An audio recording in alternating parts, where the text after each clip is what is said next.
네, 이번에는 정치권 소식 알아보도록 하겠습니다. 새누리당은 새누리당대로 고민이 있고 새정치민주연합도 여전히 시끄럽습니다. 먼저 이 새누리당부터 살펴보도록 하겠습니다. 지금 이제 새누리당에서 뭐 여러 가지 현안이 있겠지만 가장 이제 골치 아픈 문제 중에 하나가 이제 국회법 개정안입니다.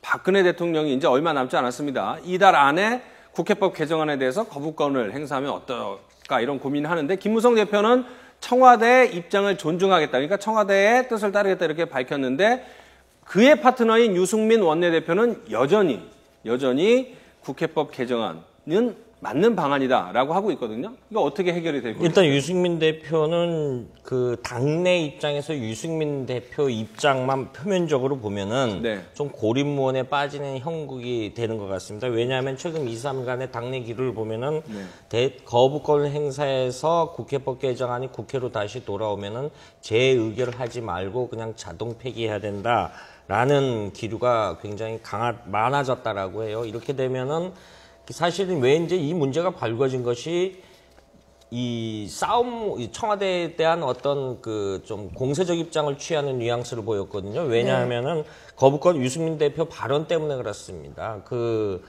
국회법 개정안이 국회로 넘어오면 이걸 어떻게 논의할지 의원총회를 열겠다. 이 모양새가 겉으로 볼 때는 이거를 어떤 다루려는 어떤 청와대하고 대립전선을 폈냐 이런 부분이 있는데 이렇게 되면 당 대표로서는 굉장히 곤혹스러운 상황에 처하게 되죠. 처하게 되니까 이런 부분에 대해서 좀 일단은 그 김무성 대표의 기본적인 기조는 청와대와의 어떤 협력 관계를 유지하려는 것 같고 유승민 대표는 이른바 이제 모든 국회의원들이 다 의회주의를 강조하는 상황입니다만은 유승민 대표는 당과 그 청와대 관계를 좀 수평 관계로 놓고 싶어 하는 근데 그 기저에는 과거 좀 소원했던 그런 분위기도 좀 깔려 있는 것 같습니다. 자, 유승민 원내대표의 임기는 1년 아니겠습니까? 아직도 뭐 상당 기간 남아있고 또 원내대표라는 자리가 중요한 것이 특히 여당 원내대표는 정부 청와대와 정책 조율을 하고 또 당청 협의도 해야 되는데 지난번 국회법 개정안 직후에 그 이유가 아니라고는 하지만 당청 고위 당정청 협의가 중단되지 않았습니까? 자, 이 껄끄러운 관계가 계속 유승민 원내대표의 임기 기간 동안 이어질지 누군가가 양보를 하거나 화해를 모색할지 좀 궁금합니다. 그 우리가 국회를 출입하면 정치인들이 늘 하는 이야기가 있습니다. 정치는 생물과 같아. 그렇죠. 앞으로 5분이나 10분을 우리가 좀 비약을 해서 예측을 못한다 그랬는데 어떤 그 와중에 또 어떤 그 정책 해법을 모색하는 것이 또 정치인들이 좀 잘하는 면이 하나 있습니다. 이렇게 그 우리가 언론에서 전망하는 거를 좀 뛰어넘거나 저렇게 문제를 풀 수 있구나라는 것들 일단 충돌까지는 안 갈 거라고 봅니다. 어떤 형태로든 지혜를 발휘해 가지고 이걸 연착륙시킬 개연성이 큽니다. 네, 이렇게 당청 관계가 어디로 튈지 모르는 상황에서 임방을 변호사께 여쭤볼게요. 정두원 의원이 어제 대정부 질문에서 나온 얘기 같은데 박근혜 대통령이 국정 운영 능력을 비판하고 나섰습니다. 이번에 그 메르스 전국을 제2의 세월호 사태에 비유를 하면서 지금 시스템, 그러니까 국정 운영 시스템이 완전히 뭐 붕괴가 됐다. 이렇게 따진다면은 제3, 제4의 세월호도 또 발생할 수 있다라고 얘기를 했는데요. 결국에는 이제 비판하고자 하는 거는 청와대의 인사권을 비판한 것 같습니다. 왜냐하면 행정부가 보이지 않는다. 근데 이렇게 보이지 않는 것은 아무래도 이 장관에게 인사권이 없다. 인사권이 없다는 건 힘이 없다는 거고 힘이 없는데 어떻게 책임 행정을 하느냐라면서 청와대가 너무 이 장관의 어떤 인사권까지 개입을 해서 결국에는 장관이 힘을 못 써 전체적으로 국정운영 시스템이 어떻게 제대로 돌아가고 있지 않다라고 이제 전격적으로 비판을 했는데요.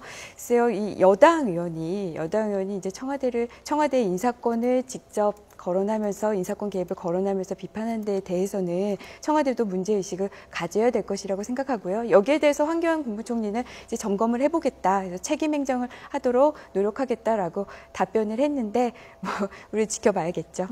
뭐 자막에 정두원 의원이 청와대를 비판했다 왜냐고 했는데 뭐 이유는 당연한 거 아니겠습니까? 정두원 의원은 친이명박계로 시작했다가 이제 등을 돌렸고 당연히 친박도 아니고요. 지금 뭐 비주류고 개파가 없다고 봐야 되는데 뭐 자유롭기 때문에 뭐 그런 비판을 할 수 있었겠죠. 예. 이번에는 새정치민주연합 상황 알아보도록 하겠습니다. 뭐 잘 아시겠지만 문재인 대표는 친노 좌장입니다. 그와 함께 일하고 있는 파트너 이종걸 원내대표는 대표적인 비노 인사입니다. 이 개파가 다른 두 사람이 공존을 어떻게 할 수 있을까라고 기대 반, 우려 반이 있었는데 이번에 한 가지 문제를 갖고 충돌을 했습니다. 첫 번째 이제 두드러진 충돌이 시작된 건데 바로 최재성 사무총장 카드입니다. 최재성 사무총장 카드, 그러니까 최재성 의원은 대표적인 이제 범노라고 할 수 있죠, 범노. 그러니까 이종걸 그 원내대표가 범노, 그러니까 친노와 가까운 최재성 사무총장 카드에 반대하는 이유는 사무총장이라는 자리가 또 중요한 자리이기 때문에 그렇죠. 그렇겠죠? 사무총장이라는 것에서 우리가 그 과거에 이제 당 사역하면 당 대표, 뭐 이렇게 원내대표, 사무총, 그러니까 일단은 당의 살림살이를 다 총괄할 수 있는 권한이 있고요. 그 다음에 당 내규 규약을 할 수 있는데 그런데 모든 걸 다 참석할 수 있고, 그 다음에 당 혁신안, 지금 새천민주당 연합 같은 경우는 이제 혁신안 만들고 내년 공천 룰도 만들어야 되거든요. 이런 부분에 대한 1등과 칼자를 쥐고 있는데 이 부분에 대해서 당내에서 시각이 엇갈리는 거죠. 소위 말해서 문재인 대표에서는 지금 이 최재성 의원한테까지 필이 꽂혔다라고 표현이 나오고 있는데, 왜냐하면은 본인이 20대 내년 4월 13일 날 치러질 20대 국회의원 선거에 출마하지 않겠다 이렇게 선언을 했기 때문에 좀 자유롭지 않느냐라서 그래서 임용을 해야 되겠다. 그런데 이제 이종걸 대표를 비롯한 비노 측에서는 이제 이른바 색안경을 쓰고 있는 거죠. 안 된다. 다른 사람 시켜라. 충청권에 뭐 노영민 의원 같은 사람을 기용을 해라라고 했는데 이 부분은 또 친노 그 쪽에서 좀 수용하지 못하는 어떤 속내가 있는 것 같아요. 여러 가지로. 그러니까 개파 갈등 측면이 강하긴 하지만은 지난 2월 당대표 뽑는 경선에서도 그 경선 룰을 그렇죠. 갖고 친노와 비노가 싸우지 않았습니까? 그러니까 이 친노와 가까운 인사를 사무총장에 임명을 해서 내년 4월 총선에서 또 이 어떤 그 개파에 유리한 룰을 정하는 거 아니냐 이런 비노 쪽의 반감이나 우려가 좀 작용을 하는 거군요.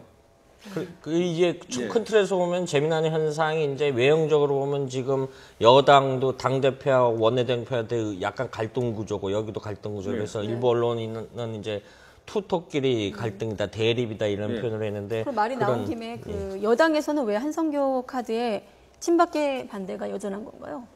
한성교 의원도 사실은 그 여당에서 좀 우리가 엄밀하게 좀 표현하면 본인은 아니라고 하는데 이 친이계 쪽으로 좀 분류될 수 있죠. 분류될 수 있는. 보통은 친박으로 분류가 되고 있습니다. 그렇죠. 그랬는데 이런 부분이 있는데 그 이제 여러 가지 이제 노선상의 문제. 예를 들면은 지금 김무성 대표 같은 경우는 그 당의 그 선거 규약으로 이제 오픈 프라이머리를 이번에 강화도에서 나타났지 않습니까? 이 부분을 이제 계속 기저를 유지하는 거고, 기본적으로 또 다른 이제 뭐 이거 당 규약뿐만 아니라 여러 가지 그 윤상현이라든가 이런 핵심 친박하고 한성규 의원이 약간 거리감이 있을 때, 일단 왜냐하면 청와대가 집권 후반기로 이제 3년 차 이상 4년 차로 접어들기 때 이 부분에 대한 그 당에 이제 뒷받침을 많이 해줘야 되는데 이것이 좀 소위 말해서 좀 제대로 안 보인다 이런 이야기들을 사실 내부적으로 하는 것 같아요.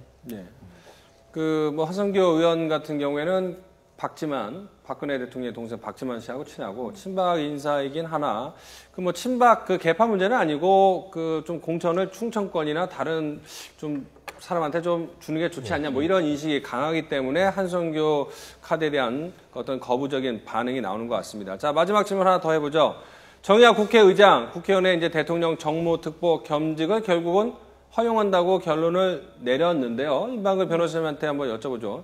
이 입법권, 그러니까 3권 분립에 어긋난다라는 얘기가 많이 있어서 논란이 나는데 결국은 뭐 겸집해도 되는군요. 그러니까 핵심은 그거 아닙니까? 입법권을 가진 국회의원이 대통령을 위해서 일하는 것이 맞느냐 이 문제였는데 괜찮다는 거네요. 정의학 국회의장이 뭐 결론적으로는 괜찮다고 했지만 사실은 이게 적극적인 허용이 아니라 어떻게 보면은 어쩔 수 없는 허용, 소극적인 허용에 가깝다고 봐야 되는데요. 그러니까 바람직하지는 않지만 지금 막을 근거는 없다 이렇게 오히려 해석이 될 것 같습니다. 원래 처음부터 이게 윤리위원회에서부터 이게 4대 4로 나뉘면서 결국에는 그 판단권이 정의학 국회의장에게 넘어왔는데요. 정의학 국회의장이 국회법 29조에 보면은 이제 국회의원이 겸직할 수 있는 게 공익 목적의 명예직입니다. 그런데 과연 정무특보가 공익 목적의 명예직에 해당한다가 아니라 해당하지 않는다고 볼 근거는 없다. 굉장히 말이 어렵죠. 결국에는 소극적으로 어떻게 막을 근거가 없기 때문에 허용할 수밖에 없다고 했는데 오히려 뒷얘기에 좀 더 방점이 찍힐 것 같습니다. 그럼에도 불구하고 이것은 어떤 상권분립의 그 위배될 소지가 있기 때문에 바람직하지 않다. 네. 따라서 어떤 이 정부와 어떤 그 국회가 소통할 만한 어떤 제도화를 좀 만드는 게 좋다. 그러니까 어떤 뭐 정무장관이나 특임장관 제도를 부활하는 방향 뭐 네. 이런 쪽으로 제안을 했고요. 특히 이 공익 목적의 명예직이 도대체 정확히 뭔지 이 부분에 대해서 국회법도 개정 심사할 필요가 있다라고 이제 좀 뒤에 붙인 내용들이 많습니다. 그러니까 결론적으로는 좀 상권분립 위배에 대해서 좀 우려를 굉장히 표현한 것으로 보이고요. 다만 국회법상 이걸 막을 근거는 없다. 이렇게 해석했다고 보이네요. 그러니까 공익 목적의 명예직에 해당되지 않는다고 볼 근거가 강하다고 볼 수 없다. 뭐 이런 식으로 돼갖고 어쨌든 부정이어서 탐탁치는 않으나 그렇다고 그렇죠. 반대할 근거도 없다. 그렇죠. 법적 예. 근거가 없다는 거죠. 자, 알겠습니다. 그래서 결론은 국회의원도 청와대에 특보직을 할 수 있다라는 식으로 결론이 났습니다.